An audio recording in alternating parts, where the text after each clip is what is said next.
Everyone talks about the power of data-driven instruction, but what does that actually look like? Look no further than iExcel, the ultimate online learning and teaching platform for K to 12. iExcel gives you meaningful insights that drive real progress, and research can prove it.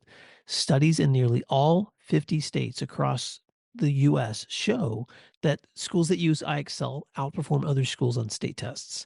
Educators who use iExcel love that they can easily see how their schools are performing in real time to make better instructional decisions. And iExcel doesn't stop at just data. iExcel also brings an entire ecosystem of resources for your teachers with a complete curriculum, personalized learning plans, and so much more. It's no wonder that iExcel is used in 95 of the top 100 school districts. Ready to join them? Visit iexcel.com/PM to get started. You're listening to Monday Matters, a Principal Matters podcast production. Hi, friends. This is Will Parker back with my co-host, Dr. Jen Schwanke, for another Monday Matters. Jen, it is March. It's March. Can you believe it? I know. I don't know what's happening. I don't either. Like, how did we wake up and like we're already in the spring semester, and some folks are getting ready for spring break, and oh my gosh, that means that like the end of school is like you can see that finish line down there, but it feels so far away. Each Monday when you and I pull together, we try to think about something we're currently learning. Our flagship shows on Wednesday are for our guests. So thank you, anyone who listens to both our Monday and Wednesday shows. I wanted to bring a topic of conversation to you this week about what are the lessons that we've been learning in coaching leaders, because I was doing some reflection this week and just realizing, like, wow, I've been doing this a while now. And so have you. Both of us have moved into support roles, even though we call this podcast Principal Matters, and it still is.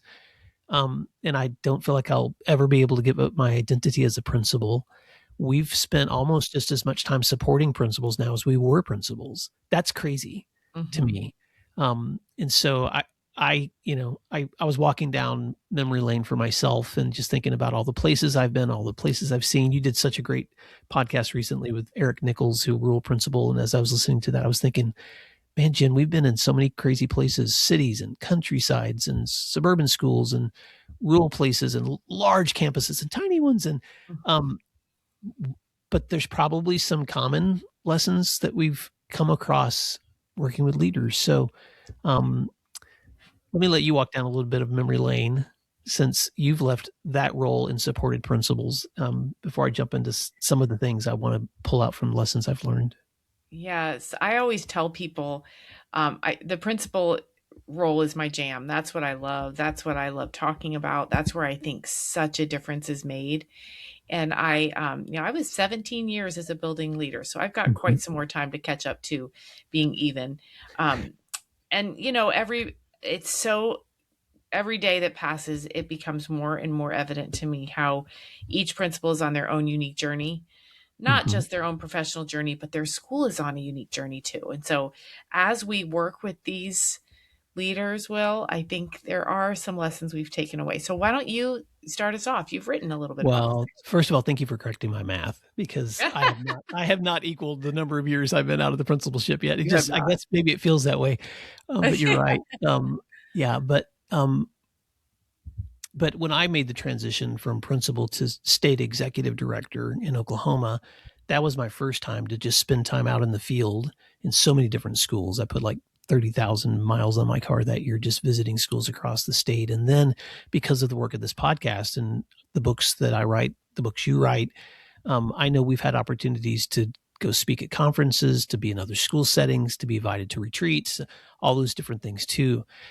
But of all of the things I do, I'm like you, Jen, I don't know of anything I find more joy in than working with school leaders. I mean, I love talking to staff. I love students, but there's something about principals. And I think the reason is because if there's someone within a school setting who can make a tremendous difference, and I know every classroom teacher does for the students that they have, but I'm talking about comprehensively, system-wide, organizationally wide, that school principal, that administrator, that team of leaders, depending on the size of the school, man, they have such a powerful influence. And so one of the first lessons I think I learned whenever someone reaches out to me and they want coaching, or they want me to maybe walk them through some content, or they want me to do my Grow Academy with their teams or whatever, lesson one for me is that most people already have the answers that they need.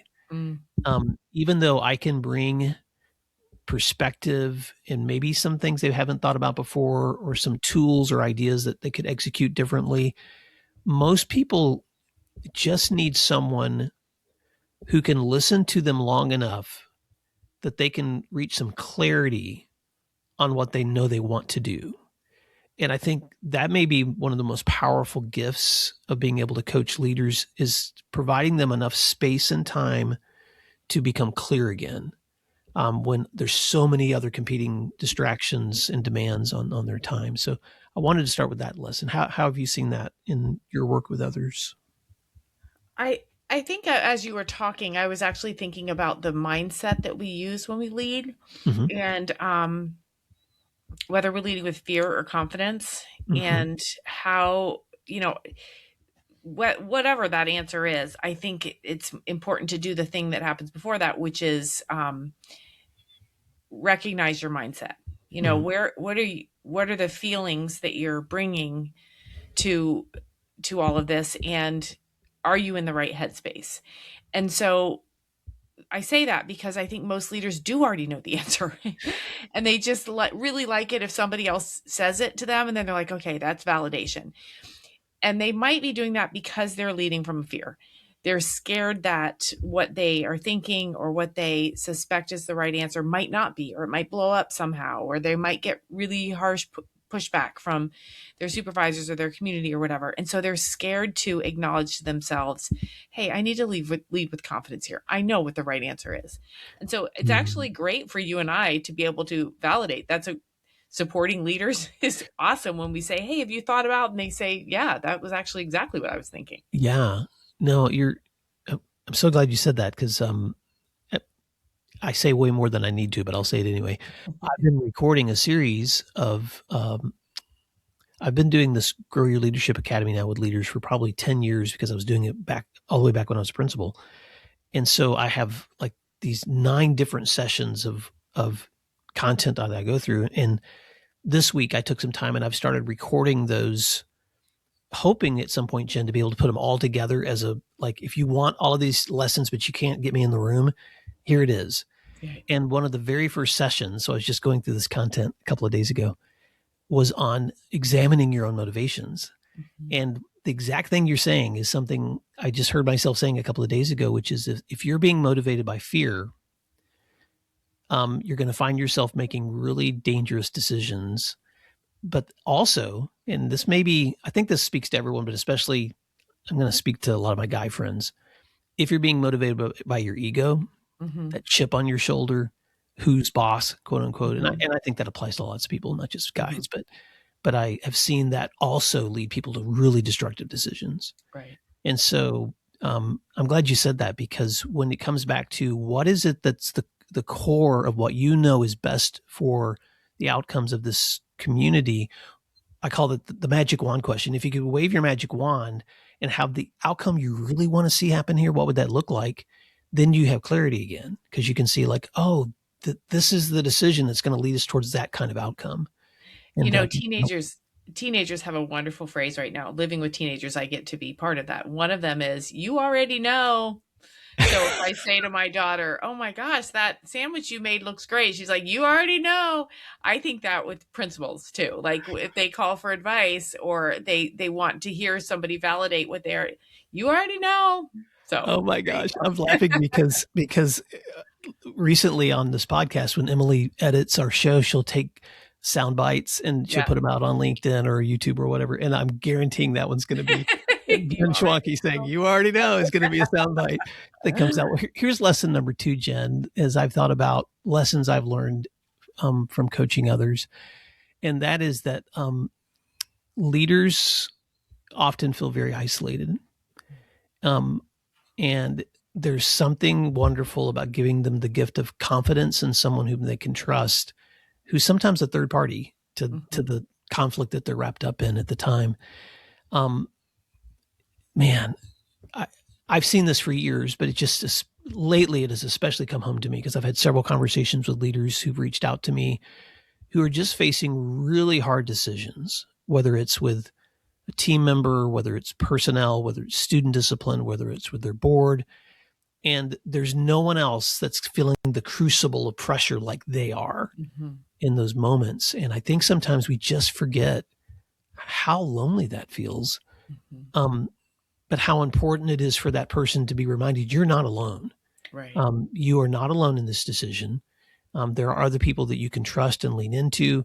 Yes, you may have to be alone in making it, but there are lots of important decisions that you can make that if you convince yourself you're isolated, then you're also maybe setting yourself up for a lot of additional conflict and pain and suffering that you wouldn't have to experience if you could lean into other people you trust. So let me let you think about that too.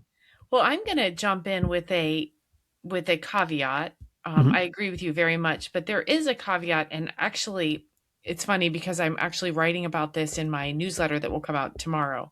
Good. I have a friend who's an assistant principal, and she lost her job last week. Didn't see it coming, had no idea what in the world. She got called in, and her principal, who she thought was someone she could very, very much trust, to the point where she shared thoughts and inner ruminations and also things about her personal life that were then used as evidence that she couldn't make strong decisions, that she was wishy-washy, that she was gossipy, that, so the person you trust needs to be thought out very carefully, and it should probably never be a supervisor. Because if you are too vulnerable, or you are presenting yourself as someone who needs a crutch, it might not work well for you. So I think what you're saying, well, I'm saying the same thing you are. Make sure that person that you're reaching out to is a colleague, is someone that you truly can trust, and don't give them ammunition to maybe use it against you later. So I'm trying to be vague because I don't want to give this person's story too much. But Will, you and I, we have a lot of colleagues we trust who don't work in the same place. Yeah. Who live in different states. Yeah. And they are so good to talk to because there's no competition, there's no supervision, there's no evaluation coming. So yeah, well, and now I'm just going to be really upfront with leaders that when I'm having these conversations, one of my hopes is somebody listening out there will reach out to you or me and invite us to do some back and forth with them, whether that's just a one-time opportunity or if they want to be like formally coached. But having said that, Jen, your point is exactly that, which is there are trusting relationships that you can have with the people on your own teams. I've worked in some great situations where I could just be as open as you could imagine with my coworkers. I've been in other situations where I couldn't because that person was somebody who would hold it against you or somebody that would use it as ammunition. But having a third party, someone outside of the situation who meets with you consistently enough to have some context and perspective and can give you some feedback can often provide you with that sense I'm not alone, but I'm also being able to really lean into someone else who isn't going to be evaluating me. That's right. So I have a lot of agreements with organizations that hire me to coach their principals, and I'll be really very transparent with them on the front end that if you want me to have a trusting relationship with this person, then you've got to allow me to be able to talk to them in confidence. That's right. And because that's so important. That's right. That's right. Lesson 3 that I've seen from coaching leaders is, and this is a no-brainer because we're all educators, but I want to say it anyway. I have just found that those coaching relationships allow leaders to be challenged in their own thinking and to grow sometimes professionally in ways they wouldn't have otherwise. And I think I'm just going to be really mean, but I'm doing it for a reason. I think it's shameful that we don't prioritize the professional development of our leaders as much as we do our teachers. Because how else is a leader going to stay motivated to create a learning environment if he or she is also not given the opportunity to keep learning too? And so whether that's an opportunity for them to go to a professional conference or buy the great books that they know will help them in their own growth, or join a principals association, or engage in coaching with someone like you or me, or you fill in the blank. There's so many different ways you can grow professionally. To take another advanced degree and the district pay for it. I'm just throwing out all these ideas, Jen, because whenever leaders grow, they're modeling the exact same thing that they're trying to see their teachers and students experience in their schools. And so I think coaching gives an opportunity for that kind of growth to happen. And I think you have to advocate for it. I think you have to say, this is really important to me, because I've seen this over and over and over. There's a belief out there that principals already know everything. Mm-hmm. And so, the school treasurer might be really tight with the purse strings about sending a principal to an out-of-state conference, or it might be like, well, why do you need that? And so I think principals need to explain exactly what you just said. I do need it because, first of all, I'm modeling it for my teachers. Second of all, education is changing so fast, and I need to be in the room with those trendsetters and with the new conversations related to instruction and pedagogy and whatever the job is, building a bus fleet. I don't know what, I have to be in the room with where it's all originating, because there is a belief. I've heard it over and over and over again. I got denied for this PD because they said I already have what I need. Oh, well, maybe not. Yeah. So as we wrap up today's conversation, Jen, I was trying to think of a way to end by giving anyone who's listening a moment of quick coaching. So I wanted to end with a small assessment I like to do, not every time, but often when I'm working with a leader, as we're wrapping up, I'll say, hey, let me do a quick assessment with you. And I'd like you, and I've said this before in the show, so for some of you, this won't be surprising, but I'm going to ask you, if you're listening, to pretend that you're taking this assessment. And on a scale from 1 to 5, as I say these 4 statements, I want you to give yourself a score for each one, 1 being little or no time, or 5 being much time. Statement 1, this week I have been visible and present with every student, every teacher, every day. How are you doing in your presence? And don't beat yourself up. The goal isn't perfection. The goal is just awareness. How are you doing staying present? 2, this week I have been reading, meditating, or reflecting on helpful books or lessons. And this podcast just counted. So how are you doing taking time to make sure you're growing? 3, this week I have been making healthy choices in my sleep, nutrition, and exercise.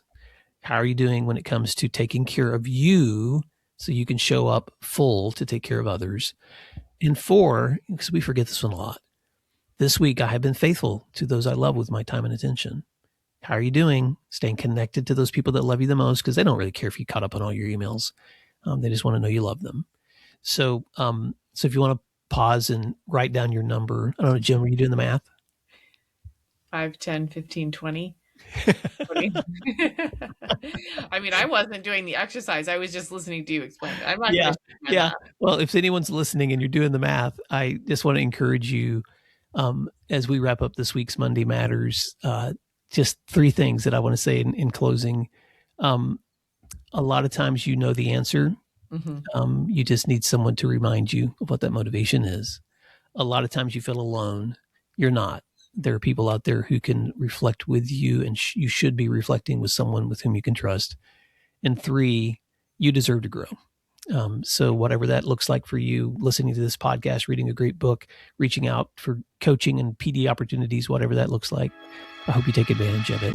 So Jen, how can our listeners stay connected with you and your wonderful resources? Yep, they can find me at jenschwanke.com, and there they can either subscribe to my weekly newsletter or send me an email. You better sign up for that weekly newsletter or you're missing out. Principal Problems is such a great newsletter, and you can reach out for all of the resources from our podcast, our show notes, our 480 something episodes at williamdparker.com. But until next time, thanks for doing what matters. We'll see you soon. Thank you for listening to today's episode of Principal Matters, the School Leaders Podcast. If you enjoyed the show, would you take a moment and like, share, subscribe, or leave us a review? In fact, if you share it out with a friend, even more people can become a part of these conversations. Sign up for our newsletter at williamdparker.com for even more free resources. And don't forget to check out our website to learn more about our books, professional development offerings, Grow Academies, masterminds, executive coaching, and keynote presentations.